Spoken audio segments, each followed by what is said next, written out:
আসসালামু আলাইকুম সুপ্রিয় দর্শক, কেমন আছেন সবাই? আশা করছি সকলে ভালো আছেন। আজকের ভিডিওতে আমরা সেন্ট্রাল এশিয়ার দেশ উজবেকিস্তানের কিছু বিষয় নিয়ে কথা বলবো। অনেকেই এই বিষয়টা জানতে চেয়েছেন। সেটা হচ্ছে বর্তমানে এখন বাংলাদেশ থেকে যেতে হলে উজবেকিস্তানে আপনি যদি যেতে চান তাহলে আপনার খরচ কত টাকা লাগতে পারে, এবং এর সাথে আরেকটি বিষয় অনেকেই কমেন্ট করেছেন এবং জানতে চেয়েছেন যে ভাই, আমি যদি বাংলাদেশ থেকে এই উজবেকিস্তানে বর্তমানে এখন যেতে চাই, ভিসাটা মূলত আমরা কতদিন পরে পাবো, মানে টোটাল প্রসেসিং করে বাংলাদেশ থেকে আসলে আমরা কত দিনের ভিতরে যেতে পারবো। তো এই বিষয়গুলো নিয়ে কথা বলবো আজকের ভিডিওতে। তো মূলত আপনারা যারা বাংলাদেশ থেকে এখন এই উজবেকিস্তানে যেতে চাচ্ছেন, ভিডিওটি আপনাদের জন্য খুবই গুরুত্বপূর্ণ। অবশ্যই ভিডিওটি শেষ পর্যন্ত দেখবেন, এবং অলরেডি যারা অনেক দিন থেকে ট্রাই করছেন হচ্ছে না, তো মূলত তাদের করণীয়টা কি সেটা নিয়ে কথা বলবো।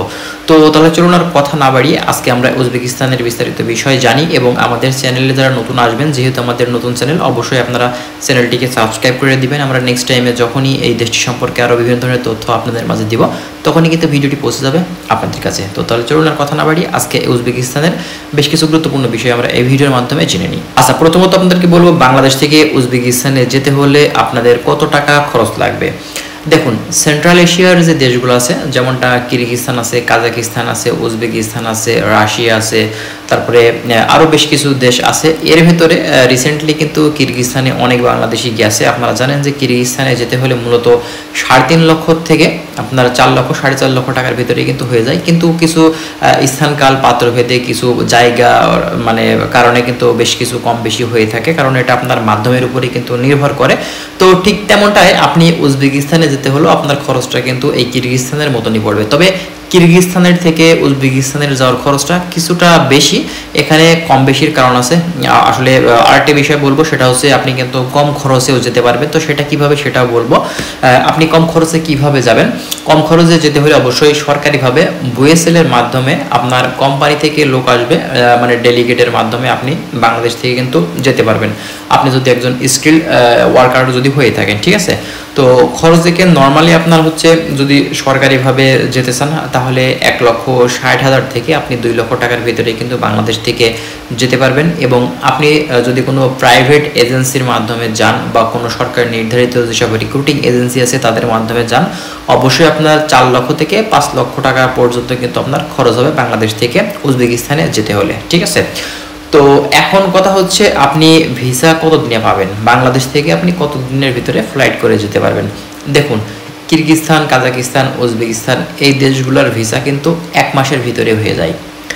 এখন আপনি বলবেন যে ভাই, আমি তো অনেক দিন থেকে ট্রাই করছি, আমার 3 মাস 4 মাস 6 মাস পার হয়ে গেছে, কিন্তু এখন পর্যন্ত আমি উজবেকিস্তানে যেতে পারিনি।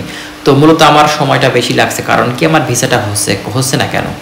তো মূলত ভাই, এটা আপনি যার মাধ্যমে যাচ্ছেন, এটা আসলে তার ব্যর্থতা, তাদের ব্যর্থতার জন্যই কিন্তু আপনার লেট হচ্ছে। কারণ এইসব দেশগুলোতে যেতে হলে অনলি 1 থেকে 2 মাস, 1 মাস 1.5 মাসের ভিতরে কিন্তু হয়ে যায় এইসব দেশগুলোতে। শুধুমাত্র আপনার এই ম্যান পাওয়ার করতেই একটু লেট হয়ে থাকে। যদি আপনার সমস্যা না থেকে থাকে কোনো কিছুর, তাহলে কিন্তু 1 সপ্তাহের ভিতরে ম্যান পাওয়ার হয়ে যায়। আর যদি ম্যান পাওয়ারটা করতে একটু লেট হয়, সেক্ষেত্রে দেখা যাচ্ছে কিছুটা লেট হতে পারে। তাই বলে আপনার যে 6 মাস 7 মাস তার বেশি লেগে যাবে, এটা কিন্তু না। এটা কিন্তু একদম সম্পূর্ণটাই ভুল। কারণ এই দেশগুলো ইউরোপের দেশগুলোর মতো না। ইউরোপের দেশগুলোতে যেতে হলে কমপক্ষে আপনার কিন্তু 6 থেকে 7 মাস সময় দেওয়াই লাগবে সর্বনিম্ন।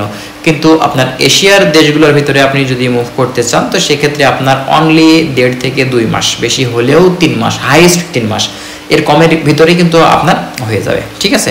তো এটাই হচ্ছে মূলত বিষয়। এখন আপনারা যাদের মাধ্যমে যাচ্ছেন, অবশ্যই মাধ্যমটা সঠিক আছে কিনা, তারা লোকজন পাঠাচ্ছে কিনা, এই বিষয়গুলো একটু ভালোভাবে জেনে নেবেন। তাহলে কিন্তু আপনার আর হয়তো লেট হবে না, বা তারা আদৌ কাজ করছে কিনা সঠিক এজেন্সির মাধ্যমে। অনেক মানে স্থানীয় ব্রোকার আছে, স্থানীয় দালাল আছে, অনেক স্থানীয় এজেন্ট আছে, তারা কিন্তু বিভিন্ন মাধ্যম দিয়ে করে থাকে। দেখা যাচ্ছে একটি ভিসার উপরে বেশ কয়েকটা আসলে মানে হাত থাকে, সে কারণেই কিন্তু আপনার এইসব যাত্রীদের লেট হয়ে থাকে। আপনি যদি সরাসরি কোনো ট্রাভেলস এজেন্সির মাধ্যমে যদি করে থাকেন, সরকার নির্ধারিত যেসব রিক্রুটিং এজেন্সি আছে তাদের মাধ্যম দিয়ে করে থাকেন, অবশ্যই কিন্তু আপনার সময়টা কম লাগবে। তবে সময়ের বিষয়টা হচ্ছে, অনেক সময় দেখা যায় আপনার এম্বাসিগতভাবে বেশ কিছু সমস্যা থেকে থাকে, অনেক সময় ডকুমেন্টসের সমস্যা থেকে থাকে। ঠিক আছে?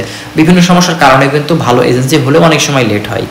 তবে সেক্ষেত্রে আপনার যে 6 থেকে 7 মাস লেগে যাবে আপনার এইসব দেশগুলোতে যেতে, এটা কিন্তু মোটেও সঠিক না। যদি আপনার এমনটা হয়ে থাকে তাহলে অবশ্যই আপনি সেখান থেকে আপনার পাসপোর্ট বা আপনার ডকুমেন্টস, টাকা পয়সাগুলো ব্যাক নিয়ে, যারা খুব দ্রুতভাবে কাজ করছে বর্তমানে, যারা অলরেডি শ্রমিক পাঠিয়েছে তাদের মাধ্যম দিয়ে যারা গিয়ে সেখানে ভালো আছে, তো সেই সব এজেন্সির মাধ্যমে যাওয়ার ট্রাই করবেন, ঠিক আছে? তো যাই হোক, আশা করছি আপনারা বুঝতে পারছেন। আর যদি কোনো কিছু জানতে চান আপনারা কমেন্ট করবেন, আমরা চেষ্টা করবো আরও বিভিন্ন ধরনের তথ্য আপনাদের মাঝে দিয়ে হেল্প করার। তো অবশ্যই চ্যানেলটিকে সাবস্ক্রাইব করে রাখবেন। আমরা নেক্সট টাইমে যখনই আমাদের চ্যানেলে বিভিন্ন দেশ সম্পর্কে ভিডিও দিব তখনই কিন্তু ভিডিওগুলো পৌঁছে যাবে আপনাদের কাছে। তো দেখা হচ্ছে পরের ভিডিওতে। আল্লাহ হাফেজ।